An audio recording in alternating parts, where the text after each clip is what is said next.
क्या सच में एक्ट्रेस पूजा हेगड़े हैं पनौती? आखिर क्यों लोग उन्हें पनौती कह रहे हैं? वजह आपको हैरान कर देगी। और शाहरुख खान का विदेशों में इतना ज्यादा क्रेज क्यों है, जानेंगे आज। और क्यों विदेशों में जवान लोग कृष्ण भक्त बन रहे हैं, क्या है इसके पीछे की वजह? और ये लोग समुद्र में इतने बड़े बड़े पत्थर क्यों फेंक रहे हैं? इस वायरल वीडियो की सच्चाई चौंका देने वाली है। और कैसे विदेशी कंपनियां भारतीय लोगों को सैकड़ों सालों से चूना लगा रही है। और वीडियो के अंत में जानेंगे सलमान खान की कुछ अजीबोगरीब आदतें। बस आप हमारे साथ आखिर तक बने रहिएगा। Fact number 12। पूजा हेगड़े वैसे तो काफी खूबसूरत एक्ट्रेस है जो अपनी एक्टिंग से सभी का दिल जीत लेती है, पर आजकल लोग इन्हें पनौती कह रहे हैं। लेकिन क्यों? असल में इन्होंने पिछली 4 मूवीज जो की हैं वो बहुत ही बड़ी बड़ी मूवीज थी, लेकिन चारों मूवीज फ्लॉप रही हैं। सबसे पहले बात करते हैं मोहनजोदारो की, जो कि बहुत बड़े बजट की फिल्म थी और इसमें ऋतिक रोशन भी थे, लेकिन मूवी कुछ खास कमाल नहीं कर पाई। इसके बाद राधेश्याम मूवी में तो प्रभास भी थे, लेकिन वो भी कुछ कमाल नहीं कर पाई। फिर आई इनकी बेस्ट मूवी जिसमें विजय थालापति थे, लेकिन विजय थालापति होने के बावजूद भी ये फिल्म फ्लॉप हो गई। और रिसेंटली इनकी सर्कस मूवी भी रिलीज हुई थी जो पूरी तरह से फ्लॉप रही। इसी वजह से अब लोग इन्हें पनौती कह रहे हैं। Fact number 11। 1985 के बाद अमिताभ बच्चन का स्टारडम खत्म होने लगा था और उनकी एक के बाद एक फिल्में फ्लॉप होती जा रही थी, जिसके बाद लोगों को लगने लगा कि अमिताभ बच्चन ही बॉलीवुड के आखिरी सुपरस्टार थे। लेकिन तभी एंट्री होती है शाहरुख खान की, जिन्होंने सुपरस्टार की परिभाषा को ही बदल कर रख दिया और एक के बाद एक सुपरहिट फिल्में दी। उनकी फिल्मों को देश में ही नहीं बल्कि विदेशों में भी खूब पसंद किया जाने लगा। और आज भी शाहरुख खान ने अपने इस स्टारडम को बरकरार रखा है और विदेशों में उन्हें बहुत ज्यादा पसंद किया जाता है। इसका अंदाजा आप इसी बात से लगा सकते हैं कि दुबई में शाहरुख खान को इतना ज्यादा माना जाता है कि वहाँ के ब्रांड एम्बेसडर है। Fact number 10। आइस्कॉन आज के समय में एक ऐसी धार्मिक संस्था बन चुकी है जिसके कारण लाखों विदेशी कृष्ण भक्त बन रहे हैं। लेकिन ऐसी क्या खासियत है आइस्कॉन में कि विदेशी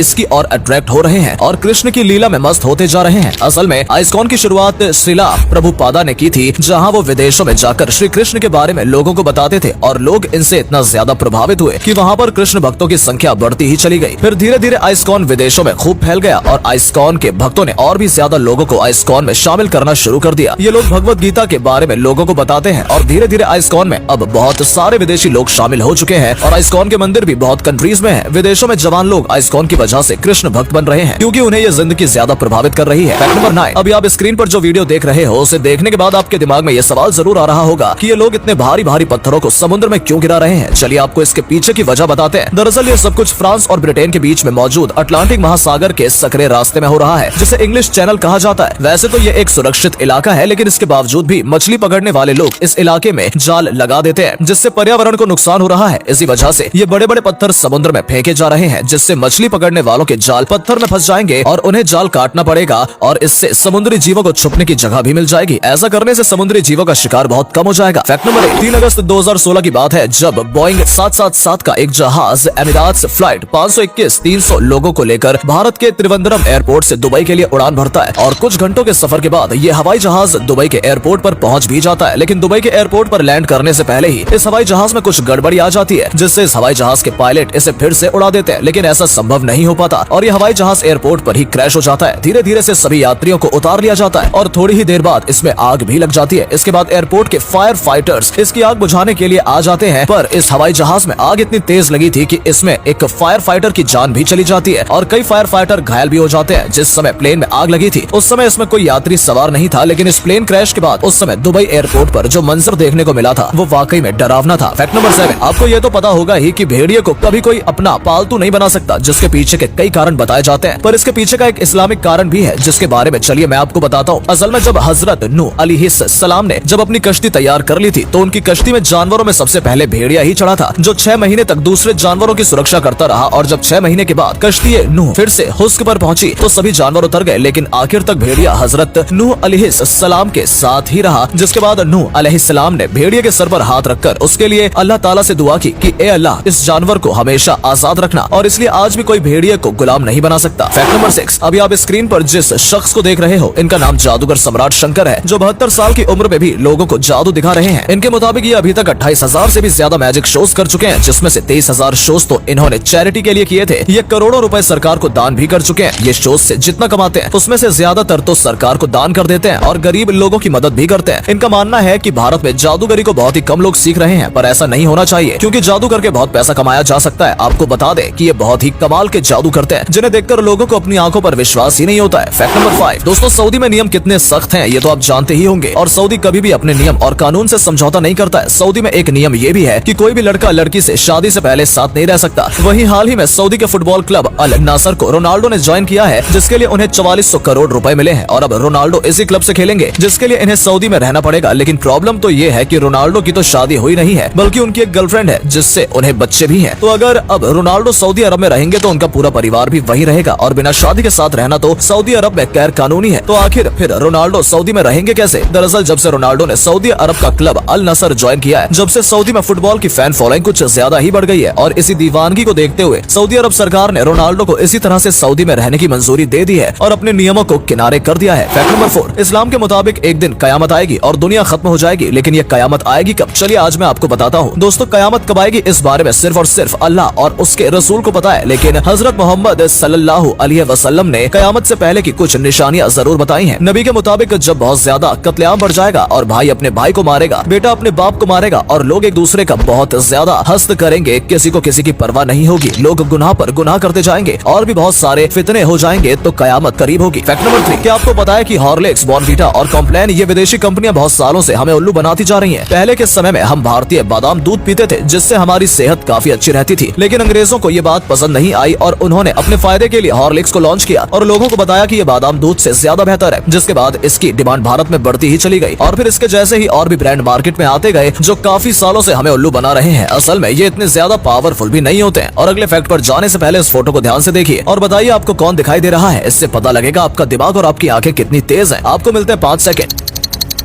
फैक्ट नंबर 2, हमारे भारत में एक से एक कमाल के लोग देखने को मिल जाएंगे, कारनामे जिनमें अजीबो गरीब होते हैं, जैसे कि इन भाई साहब को ही देख लीजिए जो दोनों हाथों से सामान को सिर पर रखकर पकड़े हुए हैं और साइकिल को बिना पकड़े ही चला रहे हैं। अब मुझे नहीं लगता कि कोई और इस काम को कर पाएगा। इस अगली वीडियो को देखिए जहाँ पर ये ईंटें ऊपर की ओर जा रही है, लेकिन ये क्या, इन ईंटों को कोई इंसान नहीं बल्कि स्कूटर से खींचा जा रहा है। भाई ऐसा कारनामा तो हम भारतीय ही कर सकते हैं। अब इन लोगों को भी देख लीजिए जिन्होंने तो कमाल ही कर दिया और अपनी मोटर बाइक को बोट में बदल दिया। फैक्ट नंबर 1, सलमान खान वैसे तो कमाल के एक्टर है, लेकिन कभी कभी वो ऐसी हरकतें भी करते हैं जो बहुत अजीबो गरीब होती हैं। ऐसे में आइए आपको बताते हैं सलमान खान की कुछ अजीबो गरीब हरकतें। सबसे पहले बात करते हैं सलमान खान के साबुन के प्रति प्यार की। जी हाँ, सलमान खान जब किसी होटल में जाते हैं तो वहाँ से साबुन अपने साथ ले आते हैं क्योंकि उन्हें साबुन का बहुत शौक है। इसके अलावा सलमान खान कभी भी सालों पुरानी फटी जीन्स पहनकर बाहर निकल जाते हैं। इससे उन्हें कोई फर्क नहीं पड़ता कि लोग क्या कहेंगे। सलमान खान कभी कभी अपने शोज में लेटकर होस्टिंग भी करने लगते हैं जो बहुत अजीब लगता है। दोस्तों, अगर आपको ये वीडियो पसंद आई हो तो इसे अधिक से अधिक लाइक और शेयर करें। साथ ही हमें कमेंट करके बताएं कि आपको इनमें से कौन सा फैक्ट सबसे ज्यादा मजेदार लगा। आज के लिए इतना ही, आपसे फिर मिलेंगे एक नई वीडियो और ढेर सारी रोचक जानकारियों के साथ।